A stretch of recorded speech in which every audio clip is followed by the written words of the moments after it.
بچوں آپ نے سبق پڑھ لیا، چلیں اب ہم مشق کرتے ہیں۔ سوال نمبر 1، نظم کے مطابق درج ذیل سوالات کے جوابات لکھیے۔ الف، بکری نے گائے کو سلام کرنے کے بعد اس سے کیا پوچھا؟ بکری نے گائے کو سلام کرنے کے بعد اس کا مزاج پوچھا۔ ب، گائے نے انسان پر اپنے کون کون سے احسانوں کا ذکر کیا؟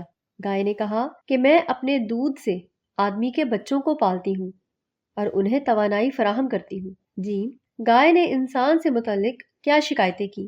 گائے نے شکایت کی کہ اگر میں دودھ کم دوں تو آدمی بڑبڑاتا ہے، اور جب میں دبلی اور کمزور ہو جاؤں تو پھر مجھے بیچ کر کھا جاتا ہے۔ دال، گائے کی بات سن کر بکری نے اسے کیا جواب دیا؟ بکری نے کہا کہ جن چراگاہوں میں ہم چرتے ہیں وہ آدمی ہی نے بنائے ہیں، ہمیں جو ہر طرح کا آرام اور سکھ ملتا ہے وہ آدمی ہی کی بدولت ملتا ہے۔ گائے کس بات پر پچھتائی؟ گائے کو بکری کی بات پسند آئی، وہ اس بات پر پچھتانے لگی کہ اس نے خواہ آدمی کا گلا شکوہ کیا۔ پیارے بچوں اب ہم اگلا سوال کرتے ہیں۔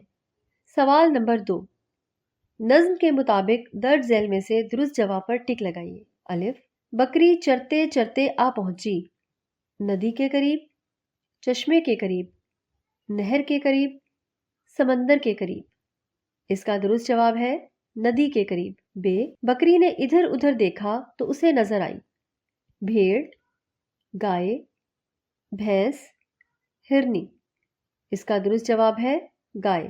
ج، جب گائے اور بکری کی ملاقات ہوئی تو پہلے سلام کیا گائے نے، بکری نے؟ نہ گائے نے نہ بکری نے، گائے اور بکری دونوں نے مل کر۔